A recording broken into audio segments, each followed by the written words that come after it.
139th question. Why is water considered as renewable resource? వాటర్ని ఎందుకు renewable resource అనాలి? Because it moves through the hydrological cycle and is constantly recycled. Renewable resource అని ఎందుకు అంటున్నాము? దీన్ని అనడానికి గల కారణం ఏంటంటే, నీటి చక్రం ద్వారా నిరంతరము ఈ యొక్క వాటర్ రీసైకిల్ అవుతూనే ఉంటుంది.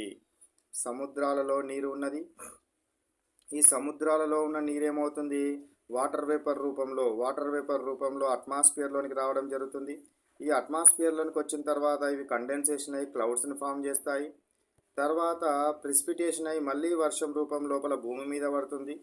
ఈ భూమి మీద పడ్డ తర్వాత ఎత్తైన ప్రాంతం నుంచి మళ్ళీ సముద్రాల్లోనికి వాటర్ రన్ ఆఫ్ అవ్వడము, అంటే భూమి మీద ప్రయాణించి మళ్ళీ సముద్రాల్లోనికి చేరడం జరుగుతుంది. అంటే ఎక్కడి నుంచి అయితే వాటర్ పోయిందో తిరిగి అక్కడికే రావడం జరిగింది. కాన్స్టెంట్గా రీసైకిల్ అవుతూనే ఉంటుంది. అందుకే దీన్ని రిన్యూవబుల్ రీసోర్స్ అన్నాము. ఏమన్నాము? Renewable resource.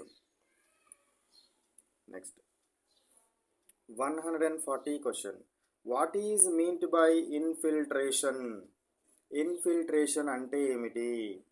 Infiltration is the process of water seeping from the surface into the soil, part of ground water recharge.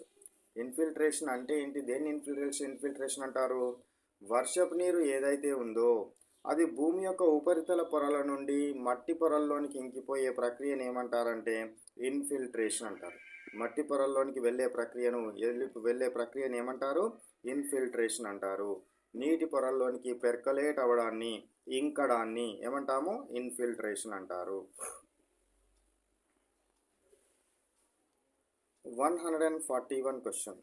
Which earth sphere is most closely linked to the hydrosphere in regulating weather and climate? So శీతోష్ణ స్థితిని నియంత్రించడంలో హైడ్రోస్పియర్తో కలిసే ఆవరణం ఏమిటి అంటున్నాడు. So అదేంటిది? Atmosphere. ఏది కలుస్తుంది? అట్మాస్ఫియర్ అనేది కలవడం జరుగుతుంది, వాతావరణము. Which earth spear is most closely linked అని అంటే ఇది అట్మాస్ఫియర్.